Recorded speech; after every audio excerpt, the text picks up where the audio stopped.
નમસ્કાર મિત્રો, હું છું દિલીપ ગેડિયા.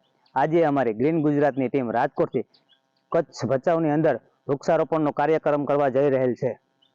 મિત્રો, તમને જો અમારું આ કામ ગમતું હોય તો અમારા આ વિડીયોને વધુમાં વધુ લોકો સુધી શેર કરો અને અમારી ગ્રીન ગુજરાતની ટીમને વધુમાં વધુ લોકો સુધી શેર કરો.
તારીખ 18/9/2024 બુધવારના રોજ નવજીવન વિકલાંગ સેવા સહી સંચાલિત નવજીવન માધ્યમિક ઉચ્ચતર માધ્યમિક શાળા ભચાઉ ખાતે ગ્રીન ગુજરાતની ટીમ રાજકોટ દ્વારા વૃક્ષારોપણનો કાર્યક્રમ કરવામાં આવેલ છે. એ કાર્યક્રમ આપણે કયા સંબોધનમાં કરશું કે વૃક્ષો, એક વૃક્ષ વિદ્યાર્થી કે માં કે નામ. તમામ આપણા વિદ્યાર્થીઓ બાળકો છે ને, તમારે બધા એને તમારા મમ્મીનું નામ લઈને વૃક્ષ વાવવાનું છે અને એનું જતન કોણ કરશે? તમે જે વાવશો એને જ કરવાનું, બરાબર? એટલે આજે એક પ્રાણ લઈ લેવાનો, પ્રતિજ્ઞા લેવાની કે એ જે વૃક્ષ હું વાવું છું એને આપણે પાણી હું પાઈશ, એનું ધ્યાન પણ રાખીશ, એનું કુંડું પણ હું જ કરીશ, બધી રીતે તમારે જ સાચવવાનું, બરાબર? ગુજરાતની ટીમ, ગ્રીન ગુજરાતની ટીમ છે એના એ આપણે સાથે આવ્યા છે. જોરદાર તાલીમનું સ્વાગત કરો.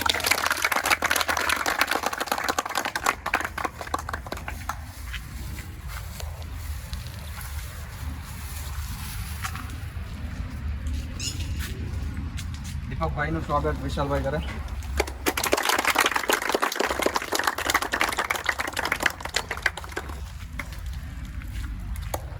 આ સાહેબનું નામ દિલીપભાઈ છે.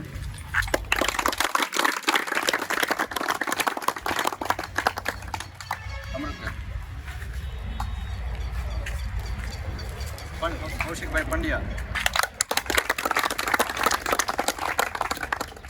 કેમ છો બધા? મજામાં? અમારી ટીમનું નામ ગ્રીન ગુજરાત છે. રાજકોટથી અમે આવીશું અને 2 વર્ષથી આપણે વૃક્ષારોપણની કરીએ છીએ. રાજકોટ ખાતે વૃક્ષ વિતરણ અને વૃક્ષારોપણ કાર્યક્રમ આજે તમારે ત્યાં શ્રી મનોજભાઈના કહેવાથી બરાબર નવજીવન વિકલાંગ સેવા ભચાઉ શ્રી મનોજભાઈના કહેવાથી અહીંયા વૃક્ષારોપણનો કાર્યક્રમ કરવામાં આવેલ છે.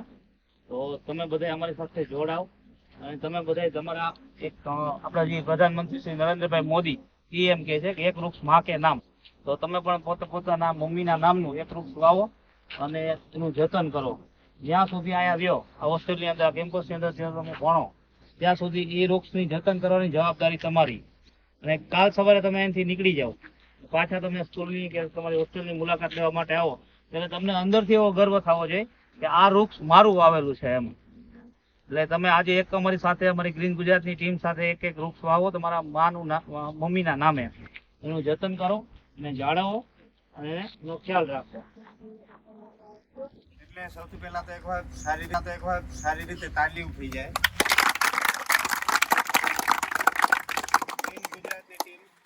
વર્ષોથી આ કાર્ય બહુ સારી રીતે કરી રહી છે. એ લોકોનો એક જ મોટિવ છે કે કેમ કરીને એન્વાયરમેન્ટ એટલે કે આપણું પર્યાવરણ છે એને આપણે બચાવી શકીએ. અને સૌથી મોટો એમાં હાથ હોય તો એક વૃક્ષોનો. આજ વિચાર કરો કે આટલી બધી પોપ્યુલેશન, આટલી બધી પબ્લિક આપણા આસપાસ હોય છે, પણ બધા લોકો આવું વૃક્ષ વાવતા હોય એવું નથી આપણે જોતા. પણ જો બધા લોકો જીવનમાં એક એક વૃક્ષ વાવવા માંડશે તો કેટલા વૃક્ષો થઈ જશે? ઘણા બધા થઈ જશે ને. અને એનાથી શું થશે? ઘણા વૃક્ષો હશે તો શું હશે? વરસાદ સારો આવશે. બાકી ગ્લોબલ વોર્મિંગ ઓછી થશે. ગરમી જે આટલી બધી આપણે ઊભા નથી રહી શકતા, આ બધી ગરમી પણ પડતી ઓછી થઈ જશે. તો પ્રથમ તો શ્રી ઉપસ્થિત પધારેલ મહેમાન શ્રી ગ્રીન ગુજરાત ટીમ કૌશિકભાઈ, દીપકભાઈ, દિલીપભાઈ ને ચેતનભાઈ, આપ સૌનું અહીંયા સ્વાગત છે કે આપ સૌ અહીં પધાર્યા અને અમને પણ એક મોકો આપ્યો કે અમે પણ અમારી પૃથ્વી, ભારત માતા, પૃથ્વી ધરતી આપણી માતા સમાન છે, તો આપણે એમને કંઈક એમના વિશે કરી શકીએ. કેમ કે અત્યારે જે સમય ચાલી રહ્યો છે, અત્યારનું જે વાતાવરણ ચાલી રહ્યું છે, એ કેવું ચાલી રહ્યું છે? અસંતુલિત થઈ રહ્યું છે. તમે જોયું હશે મોસમ વગરનો વરસાદ, કે ઋતુ વગરની ગરમી, કે ઉનાળામાં વરસાદ પડે, શિયાળામાં વરસાદ પડે. તો આ બધી વસ્તુ શું છે? તો આ બધી વસ્તુ છે કે આપણું ક્લાઇમેટ ચેન્જ થઈ રહ્યું છે, આપણું વાતાવરણ બદલાઈ રહ્યું છે. અને આ બધું કોના કારણે થઈ રહ્યું છે? તો ક્યાંક ને ક્યાંક એમાં માનવીનો ખૂબ મોટો હાથ માના છે. તો ધરતી આપણી માતા છે અને વૃક્ષો, એ હરિયાળી, એનાથી જે ગ્રીનરી જે દેખાય છે અવકાશમાંથી, તો જાણે એવું લાગે છે કે આપણી ભારત માતાએ લીલા કલરની સાડી પહેરી છે. તો આપણે સૌ આપણી ભારત માતાને એક વસ્ત્ર, એક સાડીનો ઉપહાર ભેટ કરીએ છીએ. તો એ બદલ હું આશા રાખું છું કે તમે બધા ક્યાંક ને ક્યાંક 5% પણ તમારા મનમાં પ્રકૃતિ પ્રત્યે જાગૃતતા આવી હશે અને તમે બધા નક્કી કરશો કે હા, અમે વૃક્ષનો ઉછેર કરશો. એક વસ્તુ તમે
શ્રી નવજીવન વિકલાંગ સેવાશ્રય ભચાઉના સંસ્થાપક શ્રી વિશાલભાઈ અમારી સાથે છે.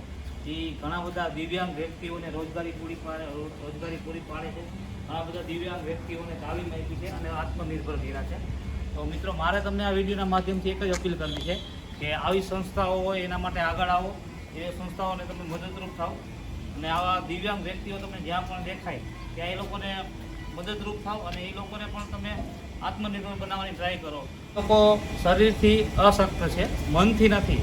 આપણે સામે આપણું બેસ્ટ ઉદાહરણ છે શૈલેષભાઈ, જે 2 પગે દિવ્યાંગ છે છતાં પોતાના સામેણા બનાવીને રોજના 300-400 રૂપિયાની રોજગારી મેળવે છે અને કોઈ ઉપર નિર્ભર ન રહી આત્મનિર્ભર થઈ અને આ કામગીરી કરે છે. એનો મોટાભાગનો શ્રેય શ્રી વિશાલભાઈને જાય છે, કેમ કે વિશાલભાઈએ શૈલેષભાઈ પાછળ ઘણી બધી મહેનત કરેલી છે, તાલીમ આપેલી છે અને એ વ્યક્તિને આત્મનિર્ભર બનાવેલ છે.